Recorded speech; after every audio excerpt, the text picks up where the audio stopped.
Puis le cheikh a cité une sunna parmi les sunnas du jeûne qui est de hâter la rupture du jeûne.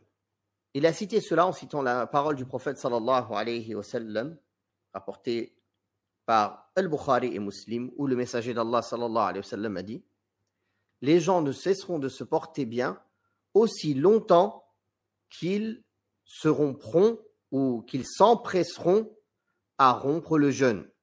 Qu'est-ce que cela veut dire?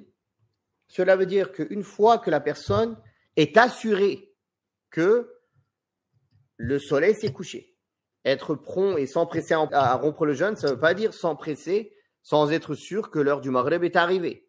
Car celui qui s'empresse de rompre sans être sûr que l'heure de rompre est arrivée, il a fait un grand péché, il ne doit pas faire cela. Nous, on parle du cas de la personne qui sait que l'heure de la rupture est arrivée, que le soleil s'est complètement couché, que l'heure du Maghreb est arrivée, l'adhan du Maghreb.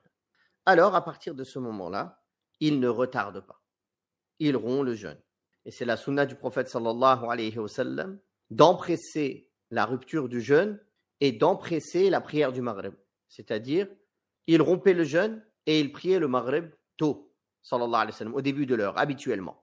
Donc, ceci est la sunna, de rompre le jeûne dès l'entrée de l'heure, avant de prier, puis de faire la prière du Maghreb.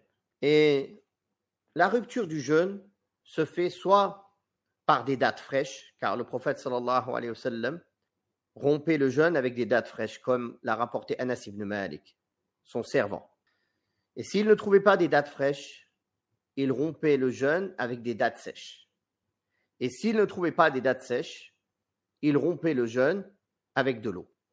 Donc voilà la sunna dans la rupture du jeûne, de rompre avec des dates fraîches ou des dates sèches si on ne trouve pas des dates fraîches, ou bien de l'eau si on ne trouve pas des dates. Et après cela, on se dirige pour faire la salat. Et non pas comme certains font, l'heure du Maghreb arrive, ils posent le repas, ils mangent, et après ils prient, ils retardent le Maghreb ou ils ne prient pas à la mosquée le Maghreb pour les hommes, juste pour pouvoir manger sans arrêt. Non, on rompt seulement le jeûne après.